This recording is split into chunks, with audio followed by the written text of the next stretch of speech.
আমরা এখন আর্কটিকে আটকে পড়েছি আগামী 7 দিনের জন্য। টিকে থাকার জন্য আমাদের সাথে শুধুমাত্র এই পিঠের ব্যাগগুলোই আছে।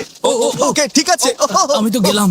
ঠিক আছে, আমরা এখন প্রায় 2 ফুট বরফের উপরে আছি। তাড়াতাড়ি একটা শেল্টার বানাতে হবে, কারণ রাতে মারাত্মক ঠান্ডা পড়বে। এই আমরা যাচ্ছিটা কোথায়? আমার পিছনে এসো। আর ঠান্ডা তো সবে মাত্র শুরু হলো।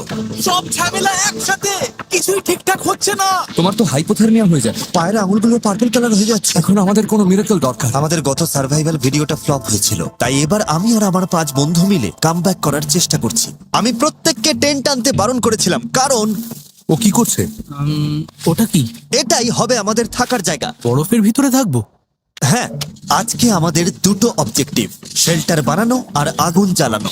আরো গভীরে যাও গাইস। তুমি কি শুধুই ডিরেকশন দিচ্ছ? আমরা আরো কোদাল নিয়ে আসছি। কারণ আর্কটিকে সূর্য ডোবার সাথে সাথেই গাইস, অন্ধকার হওয়ার আগে ভেতরে না ঢুকলে আমরা জমে মরে যাব। No pressure. রাতে এত চরম ঠান্ডা পড়ে যে মাত্র 10 মিনিট এই বাতাসে থাকলে ফ্রস্ট বাইট হয়ে যেতে পারে। তাড়াতাড়ি জ্বালানির কাঠ জোগাড় করতে হবে। যত গভীরে যাচ্ছি বরফ তত শক্ত হচ্ছে। ছেলেরা পুরো দমে ওই স্নো ফোর্টটা বানাচ্ছে। এই স্নো ফোর্টের মেইন পারপাস হলো আর্কটিক হাওয়া থেকে বাঁচা আর সবাই মিলে বডি ওয়ার্মথ শেয়ার করা। আরে ভাই, বাপ রে বাপ, আজ রাতে টেম্পারেচার 0-র নিচে নেমে যাবে। আমাদের এটা লাগবেই, না হলে ফ্রস্ট বাইটে আমাদের সব আঙুলগুলো হারাতে হবে। আমাদের আরো ফাস্ট কাজ করতে হবে। সব শুকনো কাঠ। আমি বেশ লাকি। কাঠ পেয়ে গেছি।